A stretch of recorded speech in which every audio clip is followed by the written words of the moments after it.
What's up, guys? Tom here with Team Golden Age. Shout outs yesterday to War Dogs Gaming in San Angelo, Texas for a pretty cool case tournament.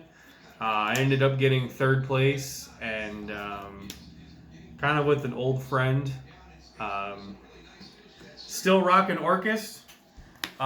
This deck is still really, really good if you play it right. This card's insane. Girsu just gets all of your plays started. Girsu plus an extender is your full combo. Um, 3 Girsu, 3 Nightmare, 2 Skeleton, 2 Wand, 1 Brass, 1 Gizmek. I don't think there's anything you could change about this. I don't think there's any ratios you should change about this. If you're playing pure ORCUST, this is what you need. Um, Otherwise, you don't have enough juice for the grind game that ORCUST does. Then we play 2 other really good starter cards. Grepher, Armageddon Knight. For some reason, in my deck, I see Armageddon Knight way more than I see Grepher. Don't ask me why.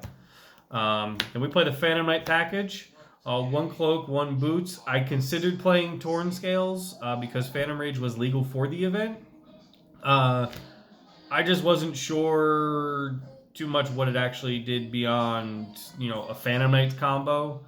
And I wanted to make sure that my deck was geared towards playing Orcus, not Phantom Knights with an Orcus engine. It's Orcus with a Phantom Knight engine. So we just play one of each because you don't want to see them. Yet this card's glued to my hand when I go to events. Then we play other extenders. We play the Danger package. I considered playing Bigfoot as an out to Dragoon because it's 3,000 attack and just crashing it. And outing other things with its discard effect. I think these were the best. It just wasn't necessary and played other things. 3 Phantasme. I think this card's really good in this deck because if you go second and you draw it, you can fix your bricks. It's a dark, and then it also prevents targeting of your Girsu or your normal summon. But I sired this out a lot actually because of my matchups this week. And then same thing. This card, I just wanted an impactful hand trap. I was playing Ash, made a last-minute decision to play Nibiru just because I thought it would be more impactful. But I'll get into my matchups afterwards, and you'll understand why I continued to side out Phantasme and Nibiru. Again, as in my last deck profile with this deck, Forbidden Droplet is unbelievably insane in this deck because so many of your cards can interact in the graveyard.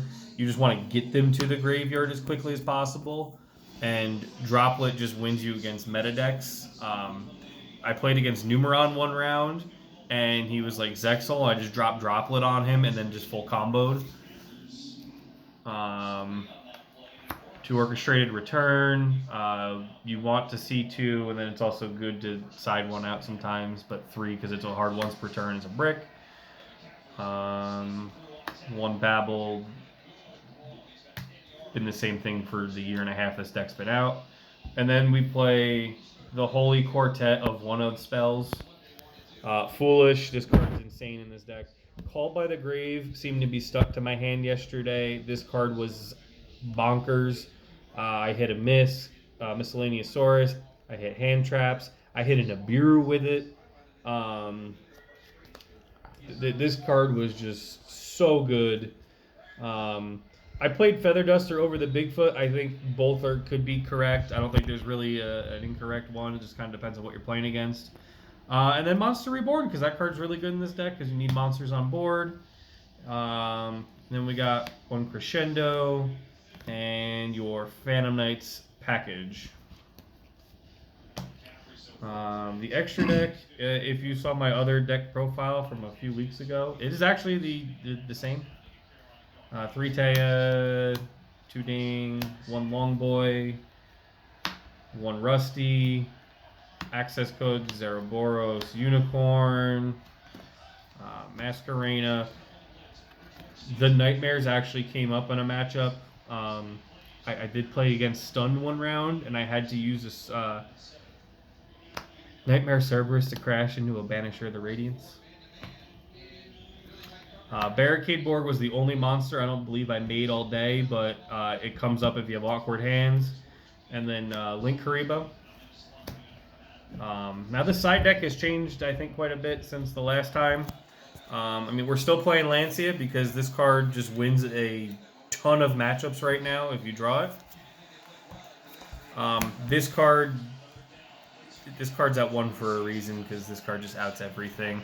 I thought about playing Alpha because it's a very similar card. I think this one still has more utility because it can pop any card. I also couldn't get my hands on 3 Alpha in time. We put this in kind of last minute. I think it came up once, if I remember correctly. It just kind of depends on your matchups. I didn't see any matchups where this was like super, super good against, really all day. But this card's really good. I had it dropped on me a couple times. I had been playing Cosmic a lot lately, but decided to play Twins. This card actually did come up really well because I was in a top decking battle in my last match of the day, and I needed to. I use it to pop one of my own cards to discard my wand in hand, and then it allowed me to continue on with my plays, and ended up winning. So the only time I actually resolved this card was against a Banisher of the Radiance. Yeah, but this card's good. And then we play a 1-of reboot for those trap matchups. I played some weird decks all day.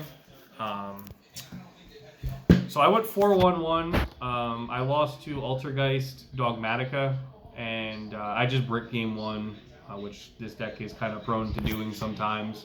And then game 2, he had Lancia, so he had the answer. Then Altergeist just kind of builds advantage from there.